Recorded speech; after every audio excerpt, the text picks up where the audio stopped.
ended up selling that one for like, I think 550. Okay. 550 and made 130K on that. Congrats, man. Yeah.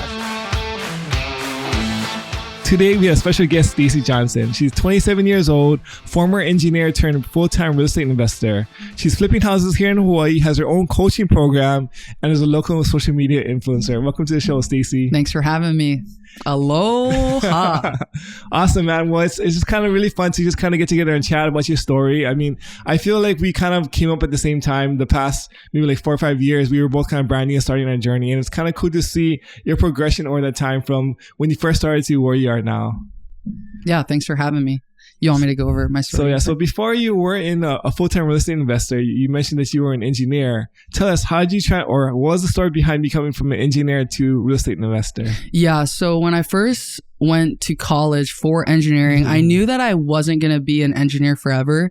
I kind of just did it because my parents are Asian and, you know, you got to do something practical. I actually wanted to be a lawyer. Okay. Because I liked arguing. I feel like being a lawyer is a lot more work than an engineer. I don't know. For sure. But I just liked like debating and stuff. And so I went to do engineering because I was like, dude, if I do engineering and go to law school, I'm like this needle in a haystack who knows how to problem solve. And so I went that whole route. And during college, I was studying California's capacity to meet 100% renewable energy. And this was like me coding on a computer, like what you do. And I realized I could never do that for like more than a week. And so through that process, we also had to do a senior design project. Okay. And I started doing some in 10th and 11th grade and realized all of these suck. I don't want to be a part of these. Let me just start my own. And so I started the solar race car team. So you kind of also always had like that entrepreneurship drive even from the beginning in college. I don't know if it was entrepreneurship, more like management. I didn't really know what like being your own boss meant. Yeah. But I knew that I wasn't really good at listening to authority. Being an employee. Listening to authority. Love it. So I hired 50 undergraduate engineers to like design and build this 1-passenger race car. Wow, okay. Completely powered by the sun. It's supposed to go across America like 2,000 miles. Wow, this is crazy. Yeah. And we didn't end up finishing that. I had to pass it on to the next people, but I started that and realized like, this is fun. I like being in charge of it. I know what to tell these people to do because I'm in engineering, but I don't want to be the one like actually doing the simulations and stuff. And so that's how I ended up in construction management. Okay. But I remember the first day I walk onto this job site, I look at this building that we're building. It's like $133 million, 7-story dorm tower. And I look at it, I'm like, screw this. I'm gonna own this thing one day. Like, I'm not trying to work here forever. And just looking around at my bosses, they were all like bald, divorced, miserable, never hung out with their kids. And that was just like not the life I wanted to live. That's a really good point. I think when you're looking at your future, you want to see who do you aspire to be like. And if you're in a job where all the people who are there before you, who've been there for like 20 or 40 years, do you want the life that they have? Right? No. And that was a hard no for me. I mean, I remember there was this one guy, he had a Ferrari, but he was like the most miserable guy I've ever seen. And it's just like, I've always noticed that even these guys with so much wealth, they're still miserable. So like, why would I even want to chase that per se? We're more after the freedom, right? I think that's a big misconception as investors is, I think people might think that we're after the money or like the fancy cars and fancy houses, Lambo. But it's really about the lifestyle and the freedom of your time. Right? Exactly. So that was like my why, was just I didn't want to be a part of that toxic environment. Okay. And so I started figuring out, okay, how do I get out of this? And read Rich Dad Poor Dad and realized Love that book. Top 1% in the world do real estate. Yes. And I want to be the top 1%. So let's get into real estate. And so did you have any real estate experience prior to this? Just construction management. Okay. That's it. And so that's how I started trying to find houses on the side. And I mean, my story just comes full circle because I remember going to my first meetup and like a real estate investing meetup. A real estate investing meetup. It was a women's meetup. So I was a little bit more comfortable, but yet I was still the youngest and only Asian in the room. And I'm in the back, just super quiet. But at the end of it, I go up to the owner and I was like, look, I'm trying to get into real estate investing.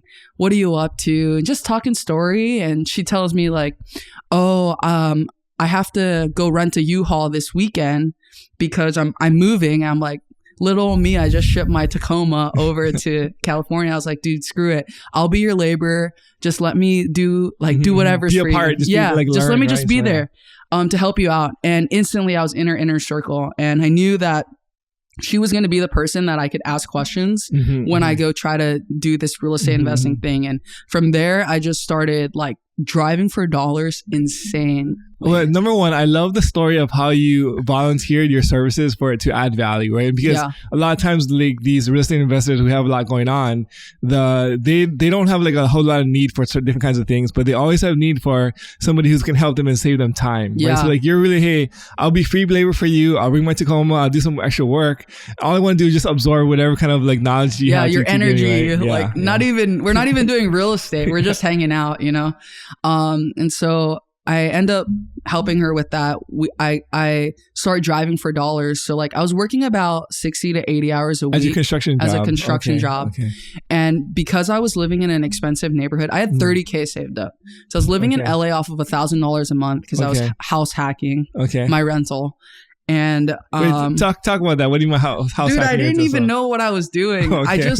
Again, I'm Asian. I don't want to spend a lot of money. So I went to go rent this house in college. Which around my college, UC Irvine, is just a bunch of apartments. But there was this specific little one neighborhood with actual houses. I rented a house there and I rented out the other rooms. The whole thing was like $3,000 a month. So $3,000 for the house that you're renting. Yeah. And then I rented out the other rooms to cover my master suite. $1,000 and $1,000. It was like 600 times 3. I put 3 beds in one master. And then 1,200 for the bottom. So wow! So it covered your whole rents. Yeah, I love the ingenuity. This is like that. You didn't know what house hacking was, but this is house hacking, right? So you're renting for free. You're living for free, right? Over here. So you rented out a house for $3,000. You put 3 beds in one bedroom and 2 beds in another. No, just one bed. So one bed was $1,200. The other was $600 a piece for $1,800, which covers your rent. That's genius. So this is how, guys. This is how you get started. Live for free. It's crazy. Yeah. And you don't even have to own the house. Like I didn't even know what I was doing, but I did it. And so that's how I was able to save up some money. And so I had $30K saved up from my job while all of my friends were just like partying every single weekend. How old are you during this time? 21. I was like 21, 22 maybe. And I would get an Airbnb. So I was in LA. It was too expensive for my little $30K. So I'd go to these neighborhoods like 2 to 4 hours away and rent an Airbnb for the Saturday night. Just one room, like $30. For myself. Because I knew from like 5 o'clock in the morning till like 8 o'clock at night, I'm driving every single mobile home park in that neighborhood. And then the next morning I'd wake up and do it again until I had to go to church at like 7 o'clock back in LA. And that's how I found my first deal, was just like grinding it out, doing that. I think I did that for 3 months before I found the first deal. So you're driving for dollars, can you explain what that is? Really, I was specifically looking for sale by owners written signs in these mobile homes. Now these are like in a park where you have to pay lot rent. So these houses that we're buying are like $5,000 to $15,000. Selling them for like $25,000 to $40,000. But that first one, I did end up losing like all my $30,000 that I thought. But before I got into it, I knew that my parents had told me, hey, if you want to go to like law school, you need to pay for it. We will pay for your engineering degree, but any other school you want to go to, you need to pay for it. And so I told myself, I'm like, look, this is going to be my master's of real estate. I just have to go do it. Almost, right? So. I just have to do it. I can't learn by just like staring at YouTube. I don't know how people get so trapped in that analysis paralysis. Like when I learn something, I got to go apply it like now. That's like the most effective way. I think there's, like you said, people get trapped in analysis paralysis when you're just learning, but you're not taking action, right? So like, it's like you have to actually do what you're learning, and then you're going to come back with more questions and then like relearn and do again, right? Exactly. And so, went to go do that project. I actually was talking to a guy. So I was a field engineer, which means I was that one person on the field that had to manage the guys, make sure they were installing per plan, per spec. So you're the boss kind of on the field. And imagine like I was 21 years old, fresh out of college. These guys are 30 years in the trade and they like don't like that I'm telling them what to do. Yeah. You know? I can imagine that. So it was like extremely hard for me. But there was this one night, it was a Friday night. We were there super late and it was just me and one guy who didn't finish his work for the week. And I was just talking to him about what I was doing at my mobile home. And after work, he was like, dude, let's just go check it out. I'd love to come check it out. I was like, sure. I'm tired as heck, but like, whatever, cool, dude. Like, let's go. And he helped me like renovate that whole place. Okay. So we did it together. Like I was on my birthday, I was there from like 5 o'clock in the morning till midnight painting the cabinets. And I love the story of the hustle because my story was exactly the same way. When you first start, my very first flip here in Hawaii, I lived there. Like that. I was working, like I also had a W-2 job. So I brought my laptop to like the job site and then trying to learn like plumbing and like whatever electrical drywall on the side while like working and then trying to manage contractors. But like it's when you first start, you don't have like money, right? And you don't have experience. So like you have to put in the sweat equity to kind of like get yourself like jump started. Exactly. And I mean, literally we did the work. So it was sweat equity to the max, but ended up selling that one for $25,000. Okay. And I bought it for like $13,000, put in another $13,000 into it. So I lost all my money because that lot rent itself, just to hold it, was $3,000 a month. Oh wow, that's and I held it for 6 months. Yeah. And that woman that I met that I told you about, she actually listed it on the market for me for free. Because originally I was going to pay her a commission and I had to have a conversation. I'm like, look, I'm about to lose money. I just need you to take it off the market because I can't pay you a commission. I'm just going to try to market it myself. But she let me just list it on the market and not pay. That's really nice of her. Yeah. So your first introduction from engineer to real estate investing was basically like a $30,000 loss. Falling on my face. What were you thinking during that time? Honestly, it's such a crazy faith story because right before I started that project, I increased my tithe, and I said like, God, I don't know if this is gonna be a bad idea, but like I feel called to increase my tithe, and we'll see how this project goes. And as soon as I started going into the red, I had a decision to make. Like, I could either decrease my tithe back and keep living a normal lifestyle, or I could just like have faith. And I ended up like not decreasing my tithe. And even at the end, I ended up sending like a girl on a mission to Japan with just like some money I had. And because I promised myself that every project I did, I was gonna like do some kind of offering, whether it was send a missionary or whatever. And even though I lost money on that first one, I still wanted to send that girl. And I mean, like after it, I just like something about it. I just knew I was in the right place. I knew that even if I was losing money, I learned what I needed to do. You saw the potential. Yeah, like, it didn't matter. It was a lesson. Basically, it was your tuition. Like, it really didn't matter. So. Like, it was a hit to my ego, and I kind of stopped for maybe like a month. But after that, I was like, okay, let's try again. And I ended up making a 20% return on that second one.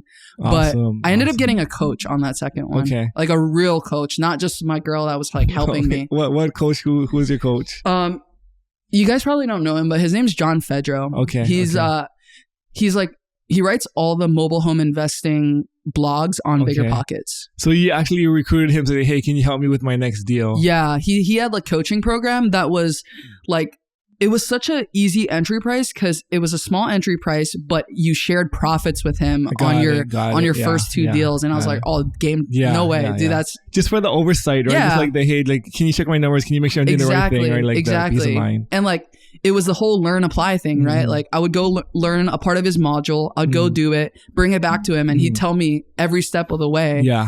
That was a no-brainer to do for sure. It sounds like the first one was a loss, the second one was a win. Yeah, the second one was a win. What was like the next process, or how did you kind of go full time to real estate? So I ended up moving back home to Hawaii. Because my mom ended up getting cancer. And the company I was working for actually transferred me out here to Hawaii, okay. Moved me, paid for everything. So you were working at your construction job. So still working my construction job. And I realized, I was like, dude, like 1 month later, I'm like, man, I'm working so much. I'm not even helping my parents with anything. Like, what am I doing? I'm living out in Waianae because that's where my job is. So like, why am I even here? And like one day, I'm not really a crier. I mean, you know me, I'm like kind of tough skin. Yeah. But for some reason that day at work, I just start like bawling my eyes out. And I'm like, dude, what the heck? I go downstairs. I look in my car mirror. I'm like, man the hell up, dude. What are you doing? I'm like, stop crying. You're at work. And I couldn't stop. And so I had to just go to my boss and tell her, like, I don't know what's wrong with me right now, but I think I just need to take the day off. Yeah. Yeah. And she looked at like how much vacation I've had. And she said, dude, you haven't taken a vacation in over a year. Your mom is sick. You just moved back. Like, go take 2 weeks off.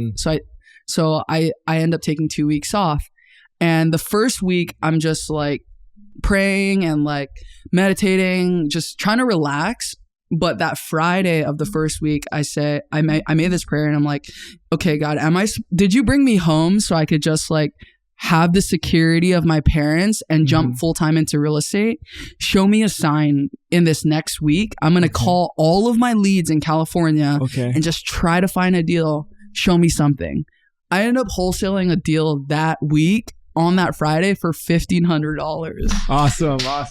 Dude, the smallest wholesale I've ever done, but like the biggest sign I needed. Yeah. Right? It was almost like an answered prayer at that point. Yeah, so exactly. So that next Monday, I ended up quitting my job and just going full time. So that was like the catalyst or the sign where like, hey, I'm ready to go jump into all this full time into this thing. And so was the plan to move back in with your parents to like free rent, or what are you thinking?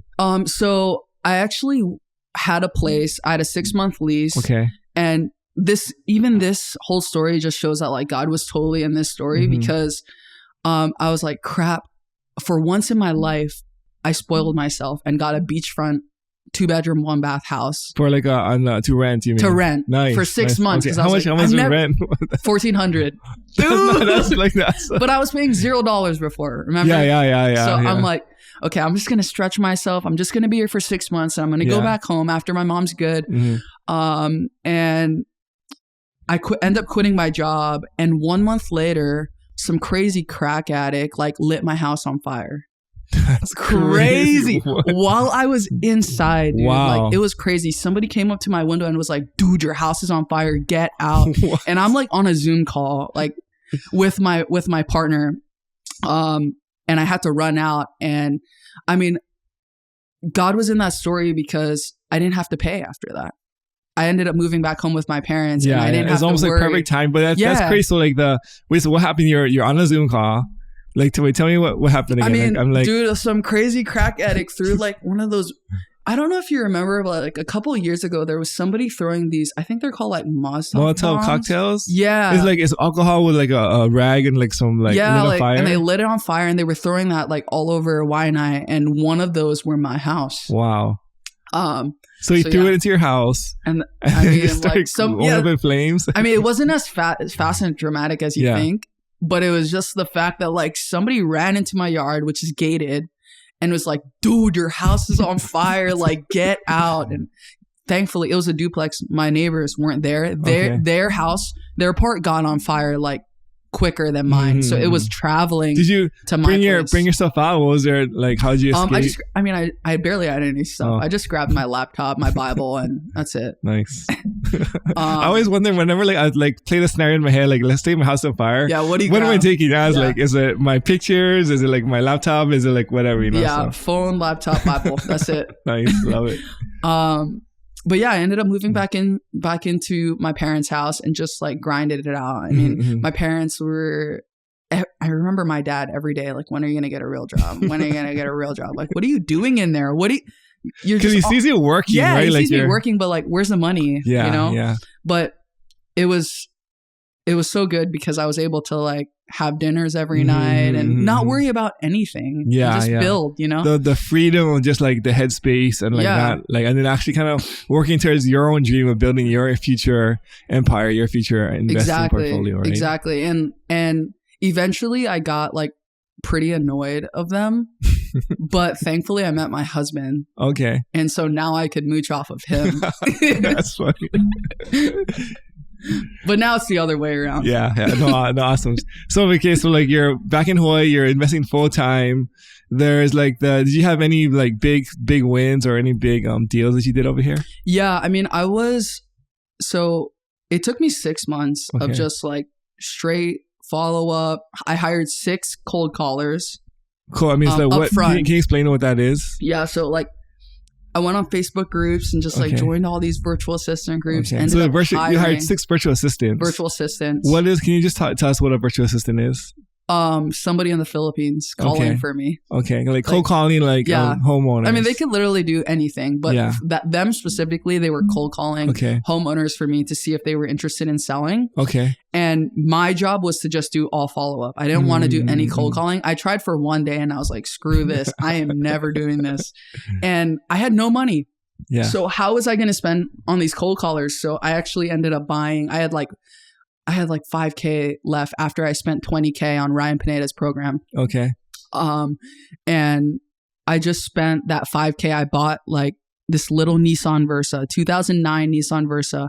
At the time, Turo was booming because of all the rental car companies sold off their blue fleet. ocean right now at that point. Yeah. And then the doors were open for travel, and none of these rental car companies had cars or inventory. And so I was renting this thing for like, dude, over $100 a day. It was crazy. 2009 too, like little hatchback Versa, and that's what fueled my marketing. Awesome. Yeah, it's funny just watching your journey. You always had like a little bit of entrepreneurship the whole way, like like the leading the team to build like the solar car, and then like now like these little things you're doing on the side. I mean, just it's always you see the spark of entrepreneurship or just self-employment. Just trying to make money without creatively, go, right? Yeah, but like even like renting out your apartment or the house to other people. Just like you always been creative on these ways to kind of figure out these solutions. Yeah, and then like another thing too, I remember going to an appointment in Hawaii Kai, and the guy specifically wanted to either sell to me or list it on the market. So I bring Jeremy. Okay. And keep in mind, I'm driving at this point. I bought $1,000 RAV4. It has this fat dent in the back, like jammed in. There's no automatic keys, so I gotta put my keys. Is it the roll down windows too? Dude, it's like all of it, super old 2000 RAV4. And so I show up to this house, and I remember Hawaii, just for the beer, is Hawaii Kai is like a nice rich neighborhood. Very, very nice. I mean, this house was going to be over $1 million cash as a fixer. Yeah. And after the appointment, this guy comes out and he's like, "Oh, that's a nice car, Jeremy," because he has like this nicely wrapped Tesla, right? And I'm like sneaking away to my car. I'm so embarrassed. I freaking plug in my key. I'm like, this is embarrassing. I'm driving away. And after that moment, I was like, crap, I need to get a nicer car, but I have no money. Like, what do I do? And I end up going to the dealership and because I didn't quit my job that long ago, they think I'm still making money. I use that income and that credit score to get 2 cars at once. Wow. Okay. One Corolla, 2021 Corolla at 0% interest. They were running some kind of special, and my RAV4 that I have now, which I ended up renting that Corolla just to pay for my RAV4. I love it. So it's almost like a car hack. Yeah, like exactly. You buy 2 cars, you rent one out to pay for both of them together. Yeah, the same way you did with your rental when you're living in college. Exactly. I love it. So man, that car was a trip. That's funny. We've all been there. We've always had those beaters, and like your buddy has like some nice car, and like, it just feels embarrassing sometimes. I know, dude. But sometimes you just gotta suck it up in the beginning because you have to kind of grind your way, right? But you took it as inspiration, or how can I do better? And then you found a creative way to basically own like a nicer car basically for free, you know? So, I love that car. Love the creativity. So we're going back to your story. Did you actually end up making money on that Hawaii Kai deal? I didn't end up getting that one under contract. Okay. But I mean, I've done deals here in Hawaii. Okay. Mostly got them through cold calling and then also referral as well. My biggest deal was in Y&I. Okay. I got that one through a referral. So I was spending a lot of time in Facebook groups. Okay. And like nationwide wholesaling Facebook groups and just like messaging that people in there. Hey, you guys got any deals in Hawaii? You got it? Guys got like these aren't even wholesalers in Hawaii. Yeah. But for some reason, sometimes people get stuff across their desk. Yeah. So I'm reaching out. And eventually this guy in North Carolina is like, hey, I got this guy. On Facebook. On Facebook. I've never met him before. I got this guy in Y&I. He's ready to sell, but he wants $550. I'm like, dude, ARV is $550. But you know what? We've been talking for a while. I've been following up. I'm just going to go on this appointment. Plus, I have a new guy, Dayton, who I've been teaching how to close deals. Okay. Maybe this will be a good opportunity for him to just like shoot learn, the shot, see, and just see. And so like we're on the way there, and I'm like, God, there's no way we're going to get this deal. But if there's a way, make a way. And we'll see how this happens. We get there and I knock on the door and this guy is like, no shirt. He's chewing some kind of lunch like, oh, stop. Like no shirt whatsoever, dude. I'm like, oh, it's game on, dude. This guy, I'm going to connect with him for sure. Because you're a local girl too. Right? Exactly. And he's like, oh, you here for see the house? Hold on 1 second. I come right back. He comes back, puts on like an Aloha shirt, barely even buttons it, and lets us to see the house. And we end up like really connecting. He ends up having a ton of ties with what is that? Hawaiian Homelands. Okay. Hawaiian Homelands. And I'm telling him about like why I wanted to do real estate. I mean, I straight up told him like, I've only done a couple deals. I'm not trying to act like I'm this like huge flipper out here. I'm just getting started. But my goal is to like build affordable housing developments eventually. And he's like, oh, for real? I have connections, like want to go check out some land. I'm like, okay, I guess we're going on a field trip then. So I bring him in the car and we're driving around Y&I. He's showing me all these lots of land. He's like, you want to build on this one? You want to build on this one? I'm like, okay, yeah. Like eventually, I said, I'm still pretty new. And then we go back to the house and I'm like, okay, uncle, like those lots are super cool, but what about this house? You want $550? I mean, the best I could do is like $350, $400. Silence for like 1 minute, and he looks at me and he's like, you know what, for you, let's do it. Wow. Yeah. And like I ended up buying that deal for $350. Okay. It was pretty much like half renovated. Okay. So it was like it kind of started already. Yeah, he already started. It just needed paint and new cabinets in the kitchen, and that's all I did. I spent like $35K. Ended up paying that guy in North Carolina $7,000. Okay. Even paid Dayton, my project manager, 10% fee to manage it. So like I never went to that project ever. Yeah. I think I went once to like film some content. But ended up selling that one for like I think $550. Okay. $550 and made $130K on that. Congrats, man. Yeah. So that was like my biggest flip. I love the story, but it's kind of like, it takes you through the whole process, right? From the very beginning where you got the lead from Facebook, which is crazy to me. And then like you met the person, you met the owner in person, they like had talk story and then kind of showed what you, and I love the fact that you didn't come out pretend like you're like a big term real estate investor, right? You're like, hey, I'm just starting out. This is where I'm at. This is where I am. And that probably actually helped build rapport with the seller too, right? Yeah. So, cause he saw I was just like, trying to get started, he's like, dude, I want to help this girl along her journey. I don't really care. I inherited this house. Yeah. And that's a lot of times I think like when we're like looking at these houses that we're buying is whenever like there's like a lot of always wiggle room, right? For either convenience or if like they're trying to help you out as like the investor. There's always different ways where you can get like a discount for different reasons, right? Yeah. So. And he was he already had a paid off house like a couple streets over, and he had to live there away from his wife because squatters kept coming in. Oh, wow. So like he was ready to stop doing that. It was a headache for him too. At that point, he's like, just take this off my hands. Yeah, exactly. So it really worked out. Congrats on that one. So then let's say now you've had a few wins. I know like you also had like like $100,000 assignment fee like recently, and there's a bunch of other wins that you've been stacking up. But then like the world of real estate investing is not always wins. Like there's always comes with some losses. Did you have any losses in that house career? Is my worst nightmare. Tell us about it. And is a huge reason why I don't want to do projects in town anymore. Okay. So I bought this house in Nu'uanu. Okay. Kind of a nicer neighborhood, just for reference.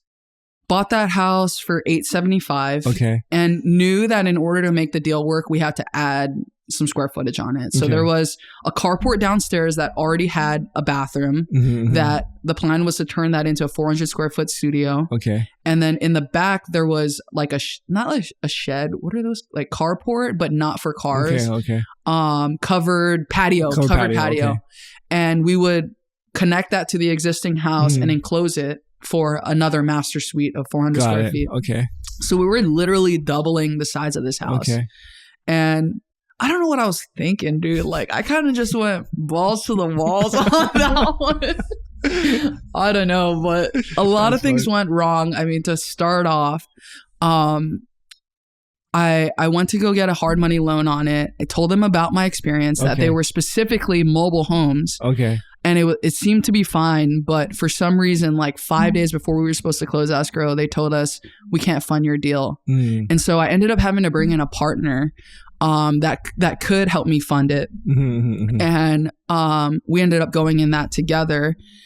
The contractor that we brought on, I've used him before on a smaller scale project, but he really talked a huge game in the bigger scale projects. I didn't realize that he couldn't do larger scale projects. How big? I mean, what was the construction budget on this guy? His was 165, but I got bids all the way up to like 225 from other contractors. And like, because the numbers were tight, I went with the cheaper one, cheapest one, which is a stupid move, right? But ended up using them. The promise, we had this whole agreement like, hey, you're going to get these permits in, I think it was like 6 months. Honestly, I think it was less, but there was a point in the project where the application came back. Okay. And the DPP was asking for comments. Okay. Or like corrections, not comments. They had comments and they wanted us to make corrections. And I'm reaching out to the contractor. I'm like, hey, look, are we replying back? And he said, yeah, we've already replied back. I'm like, okay. 1 week later, I asked again, hey, are you sure like we replied back? And he's like, yeah, I swear we replied back. Come to find out, we go straight to the architect, and those comments sat for a whole month. Oh, wow. And the contractor said, like, because permits aren't approved, I'm stopping. Like, I'm not doing anything. So, like, this property is now sitting for a month. Okay. Nobody's addressing the comments. Nobody's doing any work. And at that point, it was like, okay, now how do we get these guys off of the job? They're connected to our permits. And it was just this huge mess of like trying to get them out, bring a new guy on. Okay. And even when we did bring a new guy on, these guys showed up. And I mean, our new contractor didn't tell us until after the project was done, but those guys ended up stealing like some of their tools. Wow. Like literally climbed inside the window on the second floor and like stole the tools. And I remember one day the contractor called me and asked me like, hey, what's the code for the house? I had changed it. The new contractor or the old contractor? The old one. Okay. Hey, what's the code for the house? Because we're inside and we're trying to lock it up. I don't know why it didn't click to me. Like, how the hell did you get in the house? But I realized like that was the day he stole my other contractor's tools. But yeah, it was just this huge unfortunate. mess. I mean, like the thing is, I think a lot of times in real estate investing, like you only see the highlights on Instagram, right? Yeah. But this is the behind the scenes of things that sometimes it happens, right? And people are people, like no fault to maybe like the old contractor, maybe they had different like issues that they're trying to deal with at the same time too, right? Yeah. So it's not always fair to just say like, it's like, they're not bad people, they're just put in tough situations. Yeah. But then at the same time, it's also like you as like the investor or like the manager, now like there's this huge additional cost, headache, and there's all these relationships relationships you have to manage, right? Whether it's like the new contractor coming in, which is always difficult to take over an existing project, and then like the old contractor, how to deal with that as well too, right? Permitting and so. Yeah, and like even on that job specifically, when they were still the contractors, they ended up giving us this like huge 30K change order. Okay. Which we talked about when we walked. I was like, look, you need to do this. Is this included in your bid? Yes. It is. Apparently it wasn't. And they tried to charge us 35K for it. Okay. And we ended up bringing somebody in to do the job of just that specific scope of work for $3,000. $3,000. That's a 10x difference. Yeah. Which that same guy that came in to like save the day that first time, he's also the one that helped finish the project. Wow. And he kind of knew like that something was like yeah, from the start. Like, dude, what are you guys doing here? You know? But yeah, it was a huge mess. So how long was the project? Like, how long did it take total? A year and a half. Yeah, a year and a half. And what's their holding cost on this guy? Dude, every month we were bleeding 10K. Okay. Yeah, every month we were bleeding 10K. Once you go past the year point, though, you're bleeding more than that, right? Because there's like extension fees, and all that stuff. On top of that, our neighbor was like a huge headache. Oh my gosh! Like, this is a rainy area, and he tried to just blame us for like all the water that was going into his yard. Okay. And it's like he just found somebody to blame, but he ended up telling the DPP that like, hey, we're doing work. We just bought this house. Like, he's wondering, how the heck are you guys doing work? How you don't even have permits approved? Yeah. So we ended up getting like a charge triple fee, which in hindsight isn't even that much. Yeah. But it was just the headache of the like violation having the violation, right? So, trying to sell it with open permits. Yeah, and I mean, dude, it's a huge headache. Like I can't. So at the end of the day, tell us like what was the result? Like the So you sold the house. Sold the house. Finally closed the permits while we were on the market. Okay. We couldn't get like, I don't know. Usually, I don't know in your experience, but my understanding is that people will still like make offers on the house. They want like a certain amount held in escrow or something until you close. Yeah. But nobody wanted to make an offer until the permits were closed. And we finally closed the permits, ended up selling it for like, I think 1.245. It's sat on the market for like over 6 months. Oh wow. And yeah, it was painful.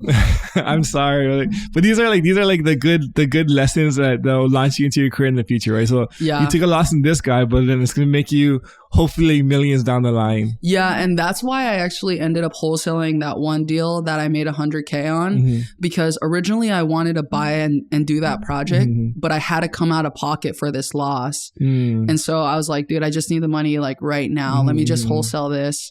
Was closing another flip that I was doing, and I mean literally wiped out all of the loss that I did. Wow, amazing. Thankfully, like praise God for that, because nobody likes losing money, dude. Yeah, no. So like after this loss, was there any big lessons learned from this catastrophe? I mean, for sure with contractors. So I knew these contractors and I thought, dude, this guy's cousins with my best friend. Okay. They're never going to screw me over. Yeah. But they did. And to like think that was very naive. So really just going with contractor referrals from other flippers, not just like family members or friends or whatever. And then also realizing that like a contractor that's really good on a small project doesn't mean they're going to be really good on a big project. And then another lesson too is just my partner that I had. I'm so thankful for him because he split the loss with me. Wow. Right? Okay, that's huge. That's really huge. And like, I'll admit I was a little nervous as we were approaching the close, right? But I'm glad that he had integrity and we both like just came out of pocket, you know, like this was our project and things happen. That's one of the things when you start to have a partnership, I think you just expect to make money, right? So like when you start a project together with like especially with brand new investors, like let's partner together, let's do a deal together. Yeah. And then if everybody makes money, then it's all rosy. Although sometimes when people make money, there's a dispute as who gets what share because who does what work. And so I think I've seen a lot of partnerships when you first start out, it's very come in with like naive or like you don't know what to expect. But then there's also the possibility that you could lose money. So I think whenever you're starting a partnership in the front end, you got to have the conversation, hey, if we do lose money, how are we going to split the loss, or are we going to split the loss, right? Yeah. And I mean, like, that's even a conversation that you and I had to have. So it's been rough. It's risky. It's not an easy it's not game. For the faint of heart, dude. No, 100%. I feel like this last year, though, a lot of people got tossed and turned. And I'm just grateful that, like, net, I didn't end up losing money. So I think this past year, because like the market went down so far, that if you just broke even, it's almost like a win. It's a good day. In this market. It's a good day. Because like it's also setting you up for success in the future when the market does rise, that you also reap the rewards of like the upswing, right? So exactly. And so like we're moving to Utah in a couple weeks, and I'm ready to take like these lessons and just go hard. Tell us that. So I mean, like local girl born and raised in Hawaii. Yep. Wow. What's the thought process to move to because you guys are moving to Utah? Yeah. I mean, ultimately it was like a very vivid vision from God, but on like a practical standpoint, the whole buy and sell quick in Hawaii is just not a thing unless you're like doing these little condos, which is kind of like what my criteria is to do deals here now. But in Utah, I mean, first things first, I can get a permit in less than a week. Okay. To be solid. And then the price points are just like way smaller, less risk.